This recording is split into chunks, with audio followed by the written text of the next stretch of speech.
Ça, c'est sûr que c'est une drôle d'époque. Bonjour Arlette Chabot. Bonjour.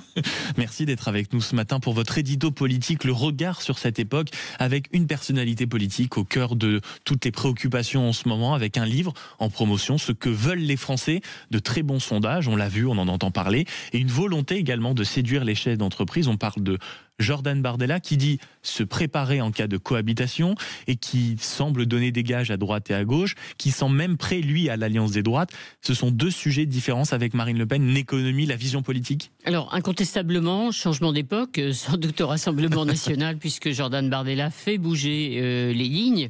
La conquête du pouvoir, lui qui dit maintenant sur le plan économique, c'est ce qui est le plus spectaculaire, je suis pro-business. On n'imagine pas Marine Le Pen dire je suis pro-business.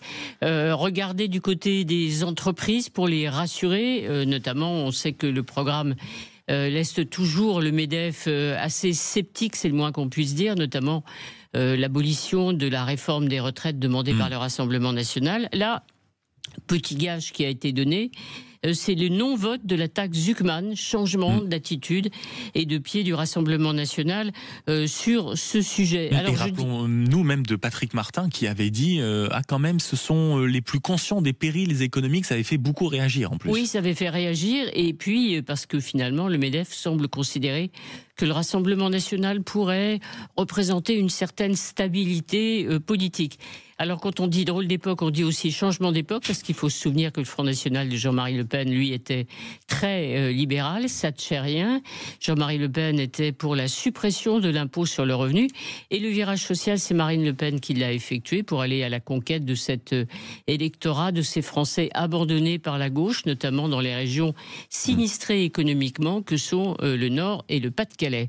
Changement d'époque aussi sans doute lorsqu'on évoque l'union des droites, la main tendue de Jordan Bardella. Il ne vous a pas échappé sans doute qu'il parle aujourd'hui plus le Sarkozy que le Marine Le Pen, en reprenant les formules de Nicolas Sarkozy, évidemment, sur le travailler plus pour gagner plus. L'ancien président l'avait reçu, ça avait fait aussi beaucoup parler. Exactement. Donc aujourd'hui, il semble prêt, lui, à tendre la main, et il le dit, notamment au LR en premier, qui seraient orphelins peut-être de Nicolas Sarkozy. Mais précisément, quand on dit tendre la main, ça marche que si l'autre accepte de serrer cette même main. Est-ce que vous voyez à droite des personnalités qui seraient capables d'accepter cette main tendue de Jordan Bardella ? Alors il y a beaucoup de nuances chez les LR, on l'a bien compris.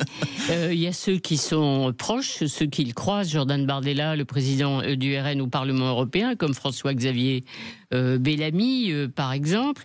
Il y a un Bruno Retailleau qui croit plutôt, il le répète à chaque fois, à l'alliance des électeurs, c'est-à-dire en gros les électeurs feraient cette unité des droites. Laurent Wauquiez, lui, il fixe cette alliance de Darmanin à Sarah-Knafo, point de RN dans cette alliance. Reconquête qui a toujours été ce mouvement, Éric Zemmour favorable, lui, à l'union des droites. Quant à Marion Maréchal, eh bien, vous lui poserez la question dans quelques minutes, mais il ne faut pas oublier non plus que chez les LR, encore une fois, c'est un sujet, cette alliance des droites de rupture. Il y a deux résistants, c'est ainsi qu'ils se nomment. Xavier Bertrand, et puis aussi l'ancien président du mouvement, Jean-François Copé, entré en résistance et ferme sur ça, ça serait une cause de rupture. Donc voilà, ça change, c'est une drôle d'époque chez les RN. Ouverture pour la conquête tout simplement d'un électorat plus large, la conquête du pouvoir. Ça c'est sûr, et puis en effet j'ai même entendu hier Valérie Pécresse aussi qui visiblement s'inscrit dans ce clan de résistants en disant mais alors si à un moment on bascule avec le Rassemblement National, c'est la disparition de notre parti politique. À voir en effet ce qu'en pense notamment Marion Maréchal, qui sera mon invité au micro de Sud Radio à partir de 8h15. Alliance des droites, à qui faut-il accepter la main? Et vous parliez de l'économie, ma chère Arlette Chabot. Que pense Marion Maréchal d'un point de vue économique? Et ces quelques députés présents à l'Assemblée nationale semblent avoir voté la plupart des hausses d'impôts. Est-ce qu'on peut se vanter être ou s'inspirer de Milei, c'est-à-dire le président argentin avec la tronçonneuse, tout en votant 34 milliards de taxes en 4 jours et d'être apparenté au RN d'un point de vue économique? On lui posera toutes ces questions, bien sûr. 0826 300 300 si vous voulez également réagir à ce que vous entendez sur l'antenne. Grand invité spécial de 9h à 10h qui aura à mon avis son mot à dire sur la politique, qui s'appelle Franz-Olivier Gisbert, et c'est un bonheur de l'accueillir sur Sud Radio. Il est 7h54, on revient dans un instant.